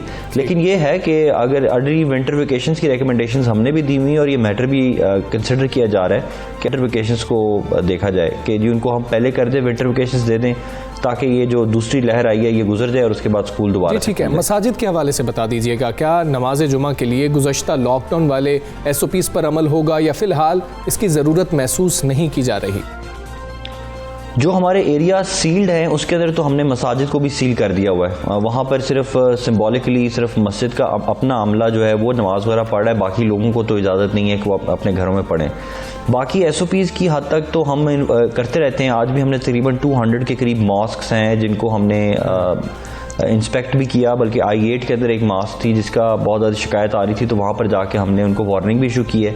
फ़िलहाल जुमा बंद करना या जैसे पहले बंद किया था वो फ़िलहाल हमारा प्लान नहीं है, लेकिन SOPs की कंप्लायंस के ऊपर हम ज़रा सख्ती करते रहेंगे।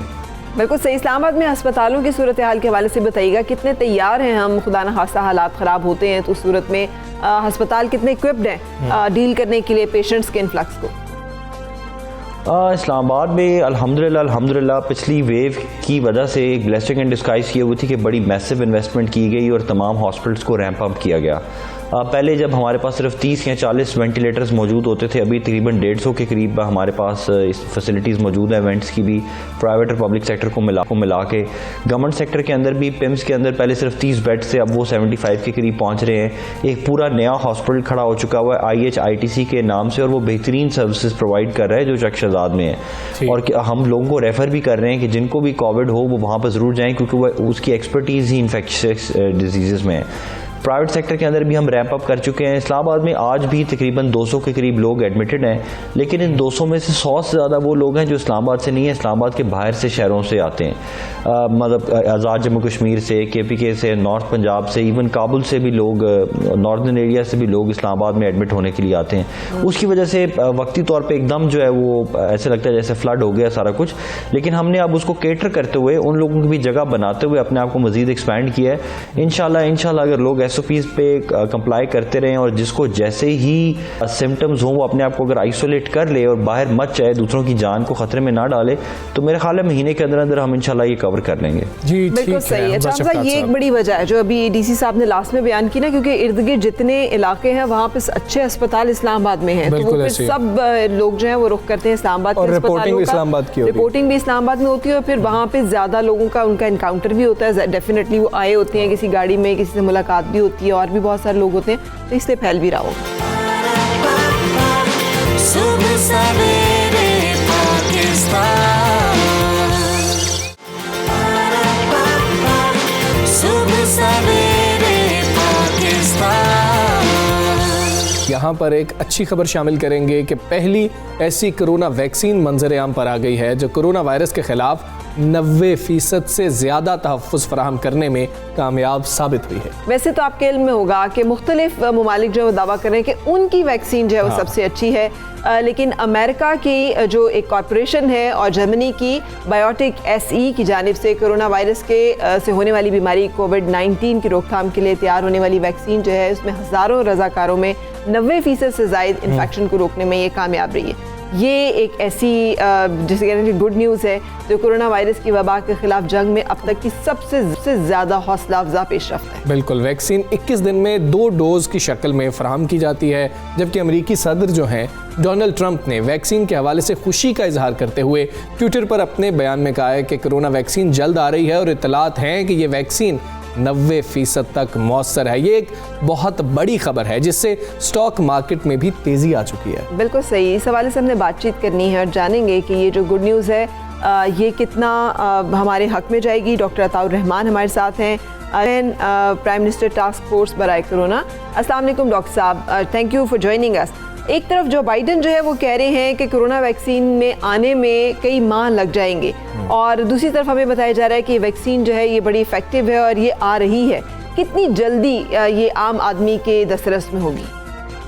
जी बिस्मिल्लाहिर्रहमानिर्रहीम। सबसे पहले मेरे ख्याल से ये खुशियां मनाना कबल वक्त है, क्योंकि वैक्सीन जो है इसमें बहुत से मसले हैं। अभी सबसे पहला मसला ये है कि ये जो है ये FDA का कोई अप्रूवल नहीं है इस पे। अभी खाली रिजल्ट्स, ओरिजिनल जो फर्स्ट रिजल्ट्स आए हैं उसकी बुनियाद पे उन्होंने रिलीज कर दिया है ये रिजल्ट्स, और इसी तरह के रिजल्ट्स जो हैं बहुत सारी वैक्सीन्स के इस वक्त मौजूद हैं।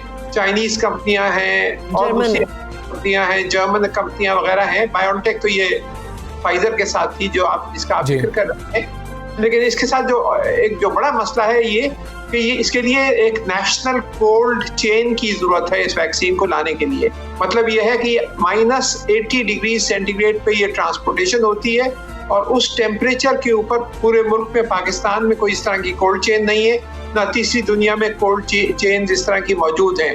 जो दूसरी वैक्सीन डेवलप हो रही है उसमें इस तरह की कोल्ड चेन की जरूरत नहीं है। तो ये अगर लार्ज स्केल तरीके से मैन्युफैक्चर हो भी जाती है और आ भी जाती है तो इसमें बहुत बड़ा खर्चा करना होगा तीसरी दुनिया के ममालिक को इसको यूज करने के लिए, क्योंकि 2 डोजेज होती हैं, 3 हफ्ते बाद दी जाती है डोज। तो ये भी कोल्ड चेन, क्योंकि -80 डिग्रीज पर आपको हवाई जहाज से उतारना, हॉस्पिटल तक ले जाना, हॉस्पिटल से मुख्तलिफ जगहों पे फैलाना, ये बहुत आसान काम नहीं है। तो एक तो बड़ा मसला ये भी है। दूसरा है कि इसकी कोई अफादियत कितनी है।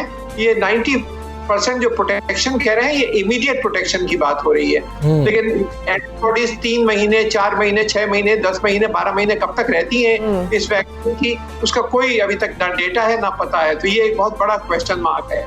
तीसरा बड़ा ये लार्ज स्केल मैन्युफैक्चर कब होगी और फिर कब तक ये अवेलेबल होगी और किस दाम में अवेलेबल होगी, क्या हम अफोर्ड कर सकेंगे या नहीं। अमेरिकन तो ये अपने पास से फंड्स देके खरीद लेंगे और बरतानिया भी ये कर रहा है कि इसकी डोज खरीद रहा है, लेकिन पाकिस्तान खरीद पाएगा नहीं। तो हमारे लिए मेरे ख्याल से जो दूसरी वैक्सीन डेवलप हो रही है, जो पाकिस्तान में 2 क्लिनिकल ट्रायल इस वक्त हो रहे हैं, एक चाइनीज कंपनी का कराची यूनिवर्सिटी में international centre for chemical and biological sciences के साथ हो रहा है, और एक national institute of health Islamabad में एक दूसरी चाइनीज कंपनी के साथ हो रहा है। ये पाकिस्तान के लिए ज्यादा मुफीद है क्योंकि मुनासिब दाम में भी मिलेंगी और इसमें ये कोल्ड चेन इंफ्रास्ट्रक्चर की जरूरत नहीं है। डॉक्टर साहब, इन ट्रायल्स की जो पाकिस्तान में ट्रायल्स हो रहे हैं, इस हवाले से कहा जा रहा था कि रजाकार नहीं मिल रहे हैं, लोग वॉलंटियर नहीं कर रहे हैं, इस तरह की खबरें बार बार सामने आ रही हैं। आप क्या समझते हैं, इसमें कुछ सदाकत है या फिर ऐसा नहीं है? गवर्नमेंट की जानिब से तो ये मौक़िफ़ सामने आया था कि बहुत से लोग वहाँ पर मौजूद हैं वॉलंटियर करने के लिए। नहीं, कोई इसमें मसला नहीं है क्योंकि वॉलंटियर्स को पैसे दिए जा रहे हैं, फ्री में वॉलंटियर्स नहीं दिए जा रहे हैं। कराची में जो ट्रायल्स हो रहे हैं उसमें भी हम पैसे दे रहे हैं कराची यूनिवर्सिटी में, और जो ट्रायल्स हो रहे हैं इंडस अस्पताल के साथ वॉलंटियर्स को, और इस्लामाबाद में जो NIH कर रहा है उसमें भी वॉलंटियर्स को पैसे दिए जा रहे हैं और वॉलंटियर्स की कोई कमी नहीं है। मेरे इल्म में तो पहली बात ये दफा ये बात ये गलत है, वॉलंटियर्स की कमी नहीं है। डॉक्टर साहब, जैसे आपने कहा, डेफिनेटली ये वैक्सीन हर लिहाज से बेहतर होगी क्योंकि इंडिजिनस ट्रायल हो रहे हैं, उसके हमारे अपने लोगों के मिजाज, मौसम, एनवायरनमेंट, हर चीज़ के मुताबिक जो है सूटेबिलिटी अनसूटेबिलिटी का फैसला हो जाएगा। आपके इल्म में होगा दुबई के अमीर जो है राशिद बिन अल मखतूम, उन्होंने भी एक वैक्सीन के लिए खुद को वॉलंटियर किया, तो वो कौन सी वैक्सीन है जो कि उन्होंने लगवाई है? और रशिया भी क्लेम कर रहा है कि उसने भी कोई वैक्सीन जो है बना ली है। और जैसे मैंने आपसे शेयर किया, जो बाइडन ने कहा कि जब तक FDA अप्रूव नहीं होगा, जब तक साइंसी तरीके से नहीं होगा, हम किसी को अप्रूव नहीं कर सकते। तो ये फिर इस मराहिल में कितना टाइम देख रहे हैं आप फाइनली हमारे सामने कोई इलाज या हल आने में? जो वैक्सीन का जो लगाई थी दुबई में जो उनके शेख ने, वो जो है वो चाइनीज कंपनी की वैक्सीन है और वही वैक्सीन पाकिस्तान में भी उसके क्लिनिकल ट्रायल्स हो रहे हैं। तो फेज 3 और फेज 1 क्लिनिकल ट्रायल जैसे मैंने अर्ज किया 2 कंपनियों के हो रहे हैं। और ये जो अमेरिका में जो वैक्सीन ये है, इसको भी आने में FDA अप्रूवल होने में, लार्ज स्केल मैन्युफैक्चर होने में, और फिर दुनिया के कुछ ममालिक इसको ले पाएंगे। पाकिस्तान जैसे ममालिक में तो ये जैसे मैंने कहा इंफ्रास्ट्रक्चर नहीं है, तो अगले साल अप्रैल और जून के दरमियान देख रहे हैं। अभी फिलहाल जैसे मैंने अर्ज किया, इसमें हमें खुशी नहीं मनानी चाहिए कि वैक्सीन आ गई है। ये वैक्सीन अव्वल तो आने में भी काफ़ी टाइम है, अभी ये पता नहीं कि इसकी अफादियत कितनी है, और ये FDA अप्रूवल भी इसका नहीं हुआ। और 12 दुनिया की कंपनियां हैं जो फेज 3 क्लिनिकल ट्रायल्स मुकम्मल कर लिए हैं या मुकम्मल करने की स्टेज पर हैं। तो बहुत सारी वैक्सीन ऑप्शंस हैं, और ये जो वैक्सीन है ये मैसेंजर RNA वैक्सीन है, और यही एक इसके साथ मसला है जो लो टेम्परेचर पे रखना पड़ता है। वैक्सीन जो है वो वीकेंड वायरस और दूसरे बुनियाद के ऊपर बनाई गई है। डॉक्टर ताउर रहमान साहब, जो दूसरी लहर आई है पाकिस्तान में कोरोना की, आप इसको पहली लहर के मुकाबले में कितना सख्त देख रहे हैं? और जैसे आप अभी वैक्सीन की बात कर रहे थे, पाकिस्तानियों के पास और पूरी दुनिया के पास अभी वाहिद इलाज सिर्फ यही है कि अपनी एहतियात की जाए और ज़्यादा एक्सपोजर लोगों के साथ ना हो। जी बिल्कुल, ये दूसरी लहर जो है ये पहली लहर के मुकाबले में ज़्यादा ख़तरनाक लग रही है, पाकिस्तान में भी और दूसरे ममालिक में भी। और इसकी एक वजह तो ये हो सकती है, लेकिन ये साबित नहीं हुई, ये वायरस म्यूटेट हो रहा है और ये म्यूटेटेड वर्जन जो है ये ज़्यादा ख़तरनाक है। जो पहला जो लहर आई थी उसमें भी ये वायरस जो है ये म्यूटेट हो चुका था, तब्दील हो चुका था, इसने शक्ल तब्दील कर ली थी और 8 जगह पे इसकी म्यूटेशन हो चुकी थी। तो ये बराबर अपनी शक्ल तब्दील कर रहा है। और अब 100 जीनोम प्रोजेक्ट कराची यूनिवर्सिटी में Jamilur Rahman centre for genomics research में इस वक्त किया जा रहा है, ताकि हम मुल्क के मुख्तलिफ जगहों से वायरस कलेक्ट करें और देखें कि किस हद तक ये तब्दील हो गया है। ये जो है इस वक्त आपके पास, जैसे आपने फरमाया, कोई हमारे पास कोई इलाज नहीं है, कोई दवाई नहीं है, कोई वैक्सीन नहीं है। वैक्सीन आने का अगले 8-10 महीने तक कोई चांस भी नहीं है अभी तक। ये जो ये अमेरिका ने जो अनाउंस कर दिया ये प्री मैच्योर है, इसको अभी करनी चाहिए था, कोई FDA अप्रूवल भी नहीं हुआ इसका। क्विकली फरमा दीजिएगा, वज़ीर आज़म ने क्लियरली कहा है कि हमने कारोबार बंद नहीं करने हैं, तो फिर इस दफ़ा लाया अमल क्या है हुकूमत के पास? पिछली दफ़ा हमारी पूरी दुनिया ने सराहा हमारी स्ट्रेटजीज़ को, जिसमें हमने लॉकडाउन किया, स्मार्ट लॉकडाउन किए। अब क्या सोच रहे हैं हम? वही हमारी स्ट्रेटजी है स्मार्ट लॉकडाउन की। इसमें हम कुछ 4000 ऐसे मकामात हैं पाकिस्तान के इस वक्त जो कि इस वक्त लॉकडाउन सिचुएशन में है, जहाँ के स्मार्ट लॉकडाउन हो चुका है और रोजाना की बुनियाद पे मॉनिटर हो रहे हैं। जहाँ जहाँ से वायरस ये आ रहा है उन स्कूल्स को, कॉलेजेस को, यूनिवर्सिटी डिपार्टमेंट्स को, शादी हॉल्स को और शॉपिंग सेंटर्स को बंद किया जा रहा है और ये बहुत कामयाब स्ट्रेटजी रही है। डेली मॉनिटरिंग और उन जगहों को लॉकडाउन, पूरे मुल्क को बंद नहीं कर सकते, उससे तो बहुत बड़ा रोजगार का मसला पैदा हो जाएगा नेशनल लेवल के ऊपर। तो ये बहुत पॉलिसी है, दुनिया भर में सराही गई है। बहुत शुक्रिया, thank you so much doctor Ataur Rahman प्रोफेरिटिस। आपको बताया मतलब केमिस्ट्री के एक बड़ा अवार्ड है जो कि डॉक्टर साहब के पास है and definitely we are proud कि हमारे पास ऐसे जीनियसेस मौजूद हैं। लेकिन अभी जो हम बात करने वाले हैं ना, ये आपको बताएगा, आज जो बाइडन ने ये कहा कि हम वैक्सीन के मुकाबले में साइंस को तरजीह देंगे, जो साइंस हमें कहेगी हम उस पर फॉलो, और ट्रंप ने ऐलान भी कर दिया कि वैक्सीन जो तैयार है बस आने वाली। सो ये फर्क है, वो वैसे किसी की बात नहीं सुनते हैं, ये उन्होंने एक बार फिर साबित किया। और एक तरफ जहां जो बाइडन की फतह की खुशी में अमेरिका में उनके हामी जश्न मना रहे हैं, वहीं बाज़ अमरीकी सिर्फ इस बात पर खुश हैं कि डोनाल्ड ट्रंप आने वाले जो अगली टर्म है उसमें अमेरिका में हुक्मरानी नहीं कर रहे होंगे। यही वो चीज़ है जिसका मैं जिक्र कर रही थी कि ये फ़र्क जो दोनों में है वो उसको सेलिब्रेट कर रहे हैं, दुनिया से कह रहे हैं कि ट्रंप के जाने से ट्रंपिज्म का खात्मा भी होगा। ये वो इज़म है जिसने जो मतलब हर तरह की हर्जा सराई, दूसरे के ऊपर किसी भी तरह की बात कर देना, अंडर एस्टिमेट करना या उसके ऊपर कीचड़ उछालने में कोई कसर जो है वो आप नहीं उठा रखते। लेकिन ये एक मुनफरिद पार्टी है जिसका अहवाल हम आपको बता रहे हैं और हमारे रिपोर्टर खुरम शहजाद आपको उस पार्टी में इसका अहवाल बताएंगे। जी खुरम, बताइए वाशिंगटन में क्या सूरत हाल है? जी बिल्कुल, यहाँ पे इस वक्त मैं वाशिंगटन में मौजूद हूँ। पाकिस्तानी कम्युनिटी यहाँ पे योम निजात मना रही है। प्रेसिडेंट ट्रंप के हारने पे, जो बाइडन के आने पे योम निजात। उनका ये कहना है कि जिस बंदे ने मुसलमानों को इज़्ज़त दी, मुसलमानों की वैल्यूज़ को इज़्ज़त दी, मुसलमानों को साथ लेने की बात की, आज उसके लिए हम ये जश्न मना रहे हैं। सबसे पहले हम बात करते हैं होस्ट ऑफ द इवेंट। क्या ये माहौल बनाया आपने ये इलेक्शन के जैसे ही डिसीजन आया आपने ये पार्टी अरेंज कर दी कम्युनिटी की? देखें खुरम भाई, ये तो इसलिए किया है कि एक तो विंटर आ रहा है और समर जा रहा है, तो कोरोना की वजह से मुलाकात भी नहीं हुई बहुत सारे लोगों से, दोस्तों से। तो हमने कहा संडे आज वेदर भी अच्छा है तो let have a get together. तो सेकंड जो very important is because new president of United State, welcome कहते हैं जो बाइडन को। Thank you for Joe Biden, you win this election. और ट्रम्प को निकाला वहाँ से व्हाइट हाउस से, तो हम बड़े खुश हैं इसके ऊपर। और God bless America, everybody is welcome, doesn't matter he is from Democrat और Republican, we are all American, God bless America. तो क्या महसूस कर रहे हैं, ये नया जो दिन आया है, नया इलेक्शन आया, नया प्रेसिडेंट आया, और क्या सेलिब्रेशन है? हम लोग बहुत देर पहले एक चीज़ देख रहे थे कि यहाँ पे एक थोड़ा सा इस्लामी फोबिया छाया हुआ था, जो कि ट्रंप ने एक जिसको आप कहेंगे कि मसनूई चेहरा दिखाया हुआ था इस्लाम का। तो हम इसको मद्देनजर रखते हुए हमने जब इस दफ़ा सपोर्ट किया जॉय बाइडन को और उसकी जीत का हम लोग जश्न मना रहे हैं। डेमोक्रेट्स आ गए, रिपब्लिकन चले गई, रेसिज्म का एक हिसाब से ख़ात्मा हुआ है। गारंटी से ये कहता हूँ कि this is better for Muslim. हालात ज़्यादा अच्छे होंगे। हमारे मोस्टली जो इमिग्रेंट्स हैं वो स्मॉल बिजनेसेस में इन्वॉल्व हैं और वो बहुत ज़्यादा इम्पेक्ट हो रहे थे चाइना की वजह से, दूसरे इश्यूज़ की वजह से। तो मुझे उम्मीद है कि इस गवर्नमेंट में हम जो स्मॉल बिजनेस पीपल हैं वो हम ज़्यादा कामयाब होंगे और better be move in Pakistan. ये जो जश्न चल रहा है प्रेसिडेंट के आने पे, क्या कहेंगे आप? मुसलमानों की क्या फीलिंग्स हैं इसके बारे में? देखिए जी, मुसलमान जो है इमिग्रेंट स्पेशली, उनको सबको जो है थोड़ी जो है तसल्ली हुई है कि इस इलेक्शन से जो उनके खदशात थे कि आइंदा अगर 4 साल इसको मिल गए तो ये सबको यही डर था कि ये बहुत ज़्यादा नुकसानदेह होगा इमिग्रेंट के लिए, स्पेशल मुसलमानों के लिए। अब कम जारी है, इस से थोड़ा सा वो खदशात दूर हुए हैं और इंशाअल्लाह ताला आने वाला वक्त जो है वो पूरी उम्मीद है कि हम लोगों के लिए बहुत अच्छा होगा और सबको जो है खुशियाँ मिले। जी, जैसा कि आपने सुना, पाकिस्तानी कम्युनिटी बहुत यहाँ पे उम्मीद है कि आने वाला वक्त उनका वक्त है, जो रेसिज्म के ऊपर मुल्क की जो डिवीज़न हुई थी अब उसका खात्मा होगा।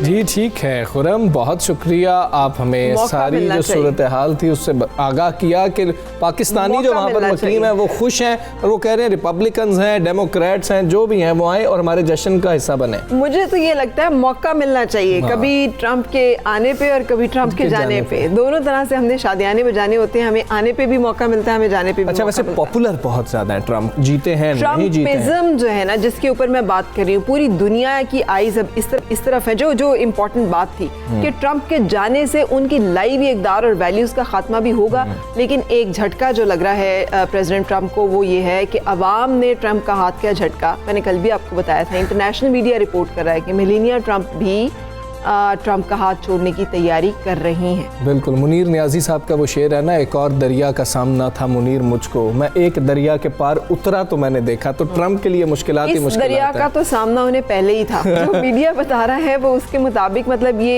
एक उन्होंने मेंटेन किया हुआ था ये रिलेशनशिप, और इसीलिए मेलानिया ट्रम्प जो है वो इंतजार कर रही थी कि किस तरह से जो है ना, जब व्हाइट हाउस से निकलने का टाइम होगा तब वो ये डिसीजन लेंगी, क्योंकि इस वक्त वो ये डिसीजन ले भी सकेंगे। ये वही चीज़ थी जिसमें ट्रम्प को मैंने ना साबित कदम देखा, और देखा कि वो ना बड़े नर्म रवैया रखे हुए थे, बार बार हाथ झटका जाता था, ट्रम्प फिर सीधे हो जाते थे, फिर हाथ कोशिश करते थे, फिर सीधे हो जाते थे। इस पे पंजाबी का एक बड़ा मशहूर हमजा मुहावरा कह लें, कहावत कह लें, अगर इजाज़त हो तो सुना दूँ। जी जी सुनाए। वो है, दाता काल पर रखिए तो दान भगन माँ, कारवाली ता पर रखिए जो पल्ले पैसा ना। बिल्कुल। तो ये कुछ time is the biggest test. Time for break के बाद मिलेंगे।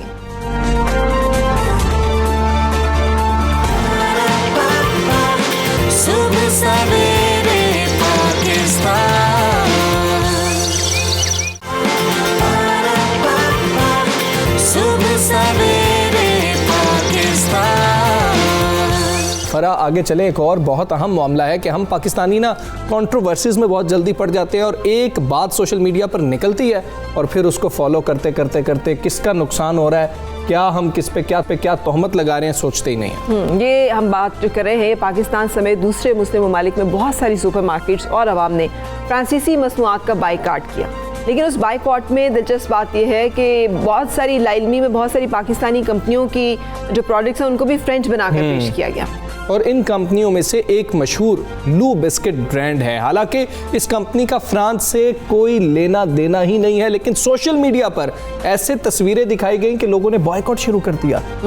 और ये जो है कहना है कि ये वाज़ेह है कि पाकिस्तान में तैयार करदा कॉन्टिनेंटल बिस्किट्स लिमिटेड और लू बिस्किट का फ्रांस से कोई ताल्लुक नहीं है और ना कोई राब्ता है। और उन्होंने इस बात की तरदीद भी की थी, और ये भी फ्रांसीसी कंपनी नहीं है कहा गया, और फ्रांस की मिल्कियत भी नहीं है, ये भी क्लियर किया गया। कॉन्टिनेंटल बिस्किट लिमिटेड ने हालिया दिनों में बयान जारी करते हुए कहा था कि वो फ्रांस में हज़रत मोहम्मद मुस्तफ़ा सल्लल्लाहु अलैहि वसल्लम खातिमुन नबीयीन की शान में गुस्ताखाना खाकों की भरपूर मजम्मत करते हैं। तो कम अपनी इंफॉर्मेशन और गलत इंफॉर्मेशन की बुनियाद पर इस तरीके की चीज़ें ना फैलाएं कि जिससे हमारे मुआशरे का नुकसान हो रहा है। अभी हम एक वीडियो दिखा के हटे, और मुझे नहीं मालूम हम क्यों रसूल पाक सल्लल्लाहु अलैहि वसल्लम की, जिनकी के शान को हम समझते हैं कि दुनिया की सब शानों से बड़ी है, उनके हुक्म को बड़ा क्यों नहीं जानते। 4 निशानियां बताई हमजा।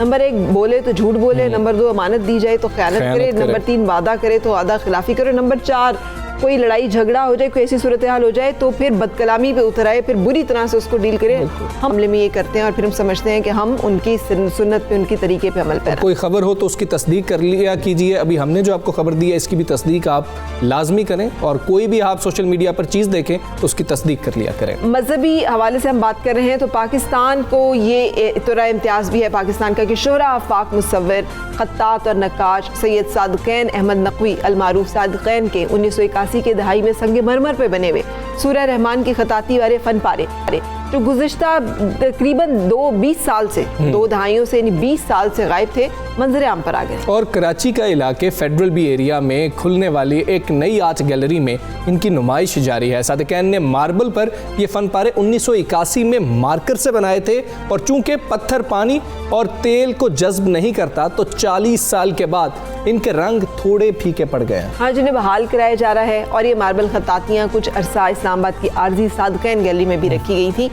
यकीनी तौर पर सादकैन जो है पाकिस्तान के एक ऐसे खत्तात हैं जिनका नाम हमेशा जिंदा रहेगा, इसलिए कि उन्होंने अल्लाह ताला के ये जो लिखा गया है खत्ताती, जिसमें कुरान पाक लिखा गया, अल्लाह ताला के रसूल पाक सल्लल्लाहु अलैहि वसल्लम के नाम लिखे गए, उन्होंने कभी बेचे नहीं, वो तोहफे के तौर पे दिया करते थे। तो इस हवाले से हमने बातचीत भी करनी है। उनके भतीजे हमारे सुल्तान अहमद नकवी साहब अस्सलाम वालेकुम, शुक्रिया हमें ज्वाइन करने के लिए। ये बताइएगा कि 2 दहाइयाँ 20 बरस तक ये ख़जाना कहाँ गायब रहा? किसी को ख्याल नहीं आया कि ये फ़न पारे कहाँ हैं, किस हालत में है, फिर कैसे डिस्कवर हुआ? जी बहुत शुक्रिया आपका कि आपने मुझे लाइन पे लिया और गुफ्तगू कर रहे हैं। एक तो मैं थोड़ी सी वजाहत ये कर दूं कि ये चीज़ें जो हैं, जो मार्बल पे जिसका आपने तस्करा किया 1981 बनाई हुई, ये कोई गायब से मुराद ये नहीं है कि कहीं खो गई थी। जो मुतल्लिका लोग थे उनके इल्म था, लेकिन मंजर आम पे ये नहीं थी। और जैसा कि आपने कहा कि ये सन 86 में उन्होंने इस्लामाबाद से मंगा के हमारे चचा सादक़ैन ने KMC को दे दी थी कराची के शहरियों के लिए। तो ये फिर वहाँ जो फेडरल हॉल में उनकी सादक़ैन गैलरी बनी थी उसमें रखी नहीं थी। लेकिन ये 6-6 फीट के मार्बल पीसेस हैं, तो इतनी बड़ी जगह नहीं थी वहाँ पर कि वो सारी की सारी रखी जाए और उसके साथ दीगर चीज़ें भी लगाई जा सकें। तो यहाँ फेडरल एरिया में मरकज़ इस्लामी नाम की एक इमारत बनी थी जो बहुत वसी है, तो ये वहाँ पर मुंतकिल कर दी गई थी। बिल्कुल ठीक। और फिर उसके बाद लगा भी दी गई थी मुनासिब तरीके से। देखिए हुआ ये कि फिर इस इमारत का स्टेटस जो है मुख्तलिफ वक्तों में जैसे जैसे बल्दिया की इंतज़ामिया तब्दील होती गई, इसका स्टेटस तब्दील होता गया। ये फिर मरकज़ खेल और सकाफ़त बन गया। फिर यहाँ पर कोई गुज़िश्ता 4-5 साल पहले यहाँ पिक्चर हॉल बना दिया गया। तो ये रखी वहाँ महफूज थी। अब क्योंकि चीज़ें बदलती जा रही थी तो इस वजह से ये मंजर आम पर नहीं थी। यहाँ तक कि ये मुझे भी इल्म नहीं था। फिर कराची के हालात जो थे 90 की दहाई में कुछ ऐसे थे कि लोगों को बाहर निकलते हुए जो है वो भी वो होती थी, तो इस वजह से ये मंजर आम पे नहीं थी। बस इतनी सी बात थी। अब इस बिल्डिंग को दोबारा से उन्होंने बहाल कर दिया है अपनी ऐसी हालत में।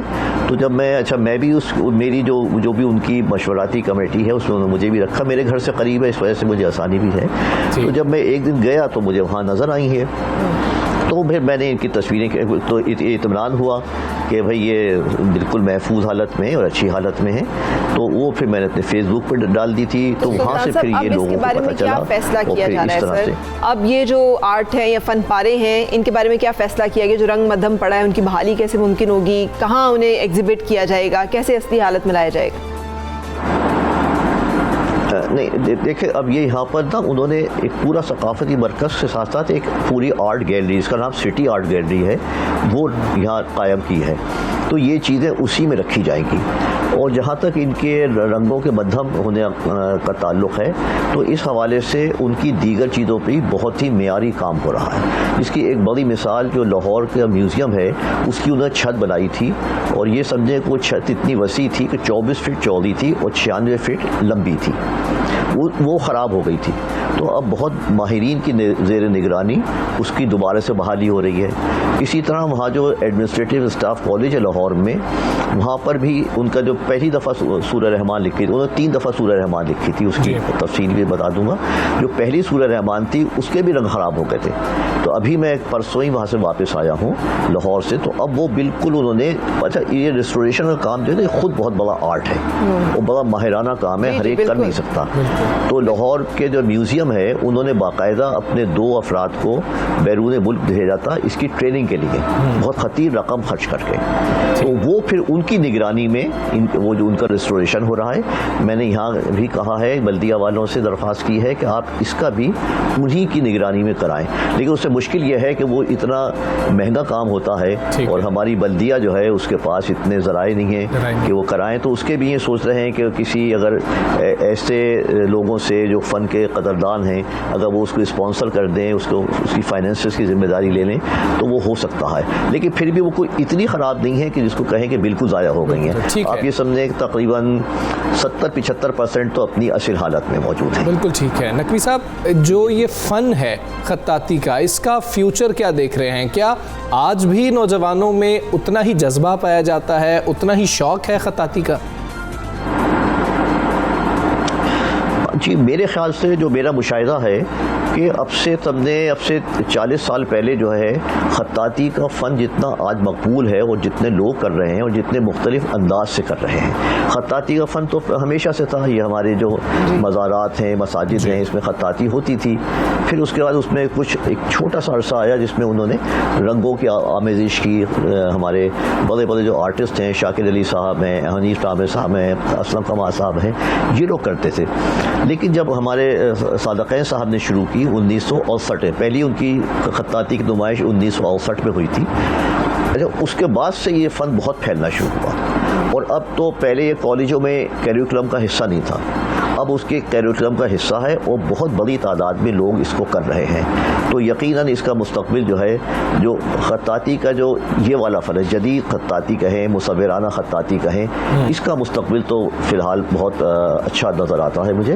आप अगर देखें फेसबुक पे जाएं या इनमें जाएं, गैलरीज में जाएं, तो वहाँ ख़त्ताती बहुत बड़ी तादाद में लोग कर रहे हैं, नौजवान। और अब तो ये जो आर्ट कॉलेजेस हैं, ये NCA है, इंडस वैली है, यहाँ बतौर सब्जेक्ट ही पढ़ाई जाती है। बिल्कुल ठीक है नकवी साहब, बहुत शुक्रिया आपका। So much.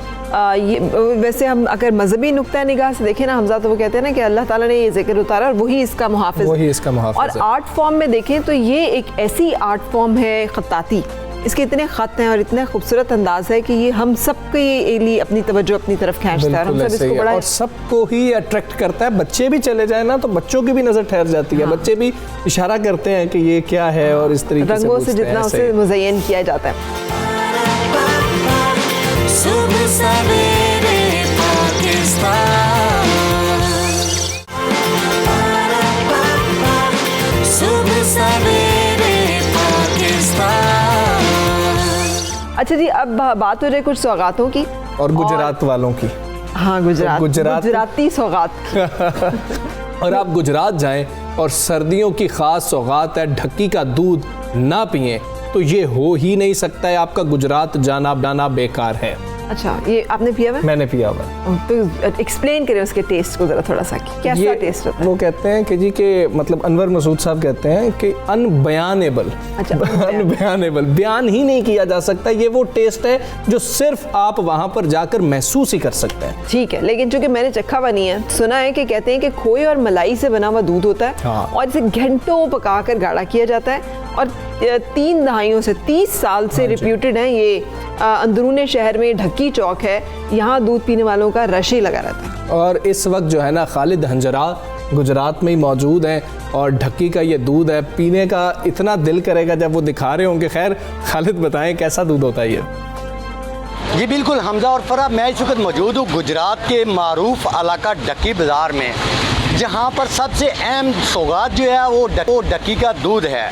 और यहाँ पर लोग दूर दराज के इलाकों से ढक्की का दूध पीने के लिए आते हैं और यहाँ पर इसमें कोई कबाहत नहीं कि इस जैसा दूध गुजरात के अलावा दीगर इलाकों में भी नहीं मिलता। इसमें खोया मलाई और दीगर इकसाम भी मौजूद हैं। ढक्की के जो ये दुकानदार हैं, ये गुज़श्ता 30 सालों से यहाँ पर दूध का कारोबार कर रहे हैं। इनसे जानते हैं कि इनके दूध में क्या खसूसियत है जिसके बायस यहाँ पर साल से लोग यहाँ पर आकर दूध पीकर अपने आप को तस्कीन पहुँचाते हैं। 30 साल से मैं काम कर रहा हूँ। ये मेरा दूध है अल्लाह के हुक्म से, इसमें कोई मिलावट नहीं है। बेहतरीन दूध तैयार करते हैं और बेहतरीन खोया अपना मार के तैयार करके कस्टमर को देते हैं और ये पीने का अल्लाह के हुक्म से लज्जत बहुत आती है। जो भी पीता है इसे याद करता है। इस जैसा दूध पूरे ज़िला गुजरात में कहीं से नहीं मिलता। मैं काफ़ी दूर से इनका दूध पीने आया हूँ क्योंकि इनके दूध में ऐसी लज्जत है कि जो कि कहीं से भी जो है ना कि वो हमें मुयस्सर नहीं है। जब भी मैं खाड़ियाँ से गुजरात आता हूँ तो ढक्की का जो दूध है वो लाजमी पी कर जाता हूँ क्योंकि इसकी लज्जत ही कुछ अनोखी है। तो ये सेहत बख्श दूध है। मुझे जब भी मौका मिलता है अक्सर यहाँ रहते हैं तो यहाँ से अक्सर